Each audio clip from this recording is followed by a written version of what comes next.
Halo, perkenalkan nama saya Fidel Sepulona Pratama dari kelas 11 IPA 1 SMA Negeri 1 Bengkayang.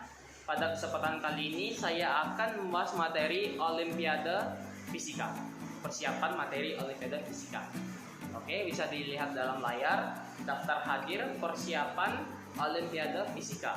Kamis 7 Januari 2021. Fidel Sepulona Pratama, SI MIPA 1 SMA Negeri 1 Bengkayang. Oke, kita lanjut. Nah, di sini sebelum masuk ke video inti, saya akan membacakan beberapa persiapan yang penting untuk lanjut ke materi berikutnya. Untuk menjawab materi persiapan Olimpiade Fisika tahun 2020-2021. Materi-materi persiapan Olimpiade ini merupakan materi atau modal utama atau modal dasar untuk menjawab soal-soal Olimpiade Fisika. Materi tersebut ialah kalkulus. Materi ini sangat berhubungan erat dengan soal-soal Olimpiade Fisika. Kalkulus dibagi menjadi dua, yaitu turunan dan integral. Dan kali ini saya akan membahas apa yang namanya itu turunan. Turunan adalah pengukuran terhadap bagaimana fungsi berubah seiring perubahan nilai yang dimaksudkan. Atau secara umum, turunan menunjukkan bagaimana suatu besaran berubah akibat perubahan besaran lainnya. Proses dalam menemukan turunan disebut dengan diferensial. Pada fungsi y sama dengan fx, turunan dari variabel y terhadap variabel x dinotasikan dengan dy per dx atau dfx per dx atau y aksen. Nah, jadi di sini dfx berarti y sama dengan fx. Dan didefinisikan sebagai fx f aksen x sama dengan limit h mendekati 0 fx tambah h kurang fx per h. Saya lihat pada gambar ini.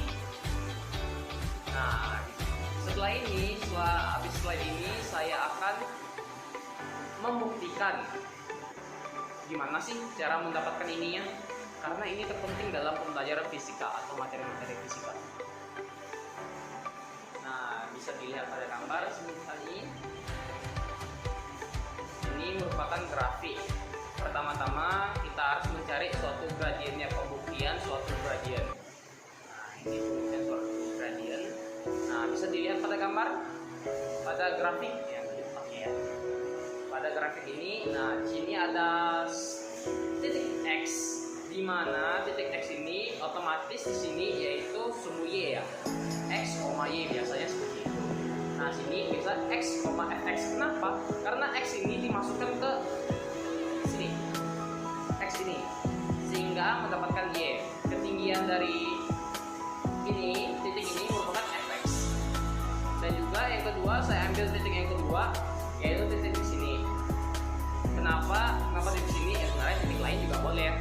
Cuman ya saya ambilnya di sini aja supaya lebih nyaman gitu, lebih simple.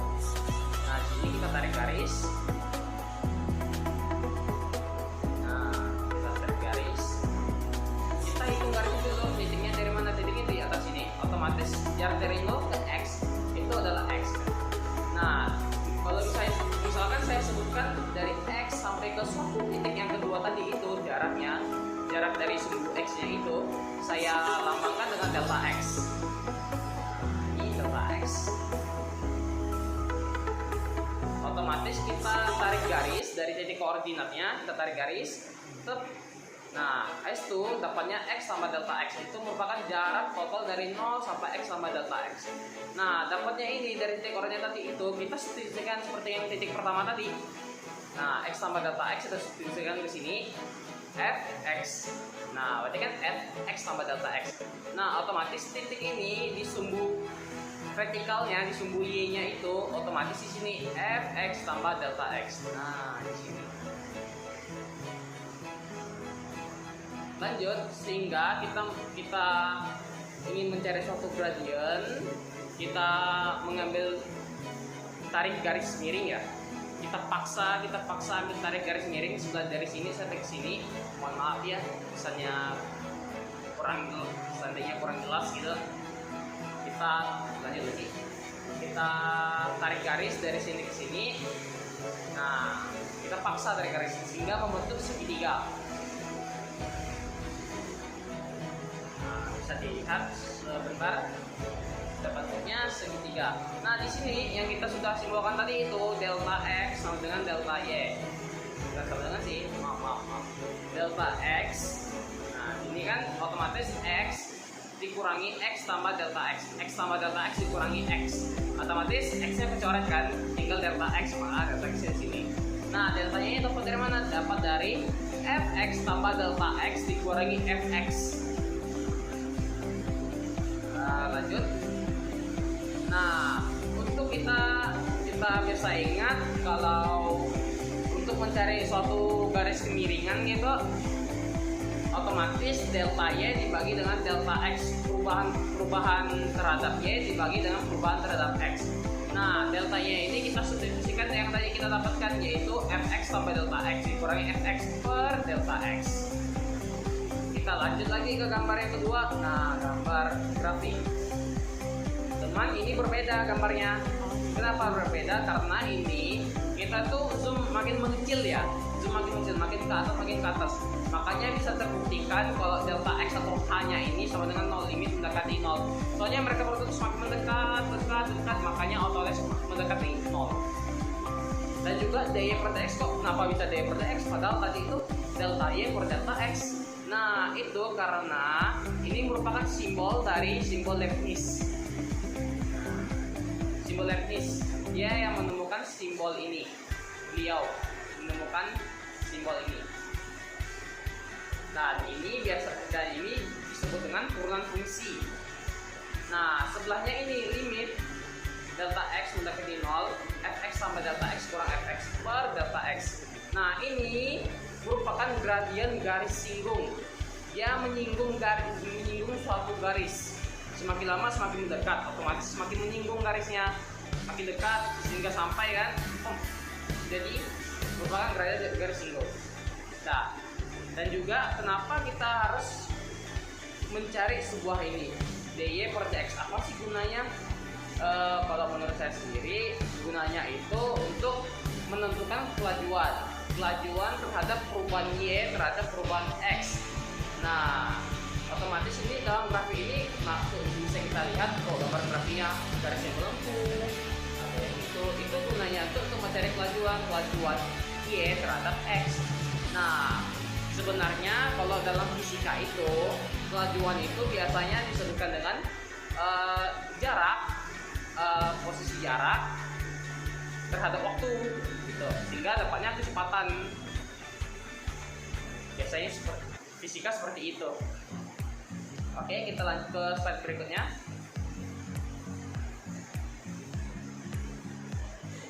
Nah, bisa dilihat dari sini.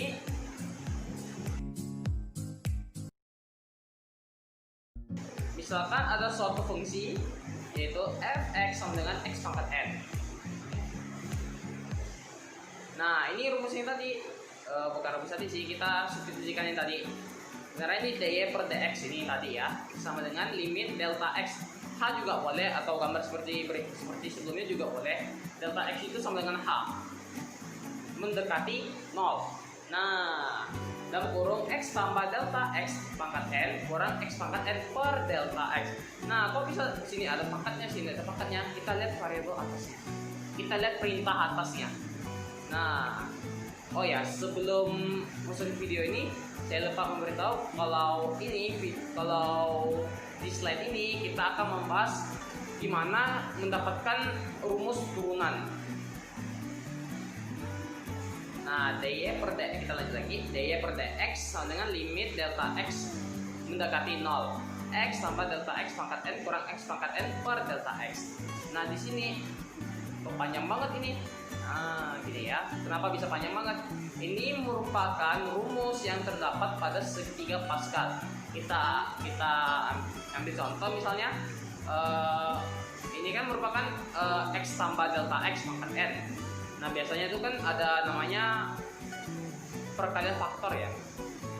Nah, misalnya kayak x tambah 2 kuadrat, nah x tambah 2 pangkat 3 gitu. Nah, dikalikan dan juga dibuat notasinya seperti ini. Nah, ini didapatkan dari segitiga Pascal. Dan juga dy per dx sama dengan limit delta x mendekati 0. Kita substitusikannya tadi itu yang awalnya sini A, ini kan X, kita gantikan X, nah berarti otomatis X pangkat N, nah X pangkat N ditambah NX, N kurang 1 dikalikan delta X tambah N dalam kurung N kurang 1 bagi 2 XN kurang 2 dalam kurung delta X kuadrat ditambah titik tambah delta X pangkat N dan sampai seterusnya. Yang awalnya sini 1, N kurang 1, 2, 3 dan seterusnya pangkatnya, yaitu sampai limit habisnya, sampai habis. Cuman kan kita nggak tahu habisnya sampai kapan karena itu n tidak diketahui nilainya, kita simbolkan dengan bilangan n. Nah di sini karena bagian depannya ini xn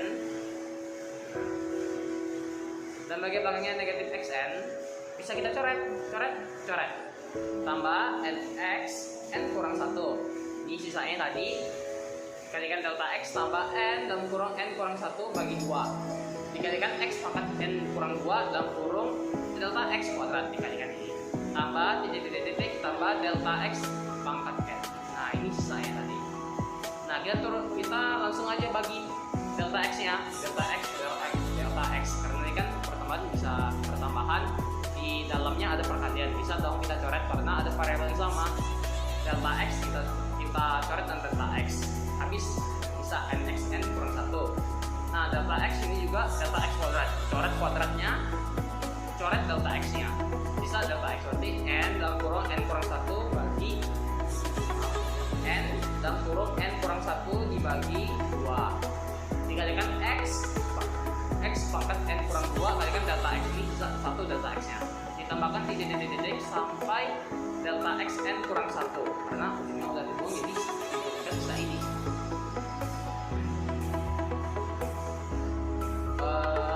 Dan juga diturunkan sisa itu dan juga delta x dibagi delta xn ini, delta x kalau udah ketemu pembagian gitu otomatis kan berkurang, jadi delta xn dikurangi 1 karena sifat eksponen. Dan terus kita lanjut sisanya ini. Nah limitnya ini kita substitusikan ke dalam lagi. Nah karena delta x nya itu mendekati 0, otomatis delta x ini kita anggap 0. Nah berarti nx n kurang 1 diabaikan dong karena tidak ada delta x nya. Nah ditambah n dalam kurung n kurang 1 dibagi 2 x dikalikan x n kurang 2 kalikan delta x ini 0. Apapun bilangannya dikalikan 0 otomatis semuanya 0 ya, maksudnya semua yang tercantum dalam bilangan itu ditambahkan titik tambah titik sampai kapanpun delta x n kurang 1 ini juga delta x 0 pangkat n kurang 1 tetap 0 juga nih. Otomatis sisanya nx n kurang 1 tambah 0 tambah 0 tambah 0 sehingga tambah 0 sampai akhirnya. Nah sehingga dengan kesimpulan itu kita bisa dapatkan dy per dx sama dengan nx n kurang 1. Nah ini yang sering kita gunakan, rumus sering kita gunakan, ini pembuktian rumus yang sering kita gunakan. Dan terus ini merupakan simpulannya, berarti otomatis y sama dengan x pangkat n.